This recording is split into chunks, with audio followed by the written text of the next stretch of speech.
La réalité, elle est bien celle-là, à savoir que nous sommes dans une époque où se promener sur les réseaux sociaux, c'est aussi se présenter avec une sorte de passe de violence.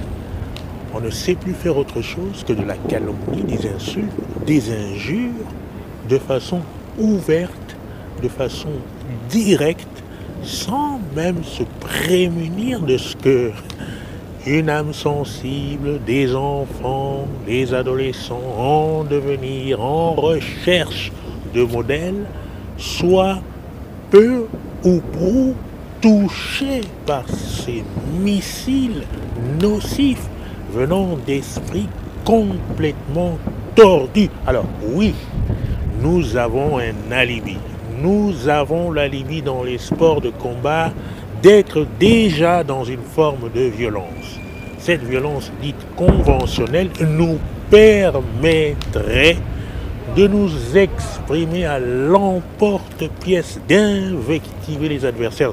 De toute façon, le modèle est présenté de toute évidence par les fighters et bien entendu le marketing autour de ces combats qui promeut le trash talking qui doit aller jusqu'au sommet.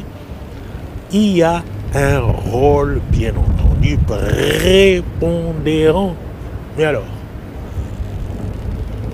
nous sommes quand même en face de certains choix à poser en tant que pratiquant, en tant qu'anonyme, mais aussi en tant que coach, en tant qu'intervenant avec certaines responsabilités dans le milieu. Nous sommes amenés à poser des choix qui nous montrent clairement quelle est la direction. La direction, c'est quoi? C'est aller dans des insultes avec un langage tordu, fouillis, ou alors essayer de rester quand même dans une certaine noblesse.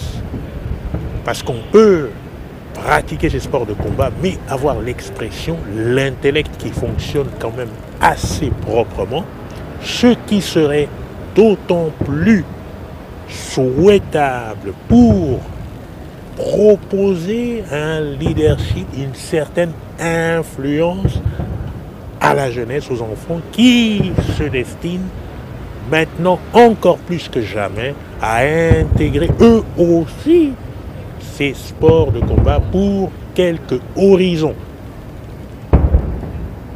Ne pas poser ce choix-là et revendiquer par ailleurs être des gens qui proposent des solutions pour le bien-être, le bien-devenir des enfants, et notamment contre certaines causes qui sont assez douloureuses, telles que le harcèlement, et j'en passe, c'est animer avec enthousiasme la grande scène de l'hypocrisie dans laquelle nous baignons déjà assez conséquemment tous les jours, quels que soient les endroits d'expression de ces lieux de combat, quels que soient les endroits d'expression de ces combats, entraînement, performance,